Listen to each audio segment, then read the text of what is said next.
Terpidana korupsi beras masyarakat miskin atau Raskin di Kecamatan Pedada, Kabupaten Biren, Idaryani ditetapkan DPO oleh Kejari Biren sejak bulan Mei 2017 lalu. Idaryani yang merupakan staf pada bagian umum di kantor Camat Pedada dan juga sebagai anggota distribusi penerimaan beras miskin menjual pagu Raskin sebanyak 65.130 kg.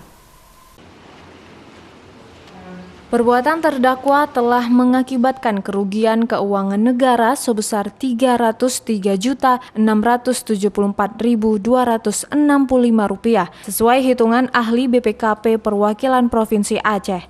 Berdasarkan putusan Pengadilan Negeri Tipikor Banda Aceh tanggal 4 Oktober 2017, mengadili terpidana Idaryani binti Razali dibebankan untuk membayar uang pengganti sebesar Rp240.333.565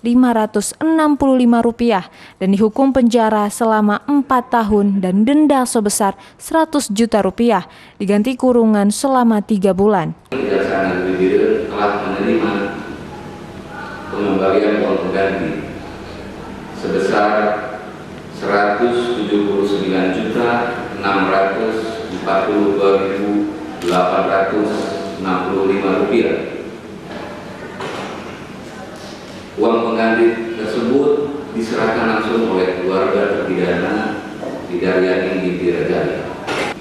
Akibat perbuatan terpidana tersebut telah mengakibatkan kerugian negara sebesar Rp303.674.265. Kejari Biren mengatakan selama jangka waktu 4 tahun 6 bulan terpidana melarikan diri terhitung dari sejak tanggal ditetapkan terpidana sebagai DPO sampai dengan hari ini. Hingga saat ini terpidana masih dalam pengejaran tim jaksa Kejaksaan Negeri Biren. Karena terpidana berstatus DPO, uang pengganti diserahkan oleh keluarga Idaryani pada 2 Agustus 2019 telah melakukan penyitaan sebesar Rp60.690.700. Sisa uang pengganti terpidana sebesar Rp179.642.865 kembali diserahkan beberapa hari lalu. Dari Kabupaten Biren, Musriyadi, iNews melaporkan.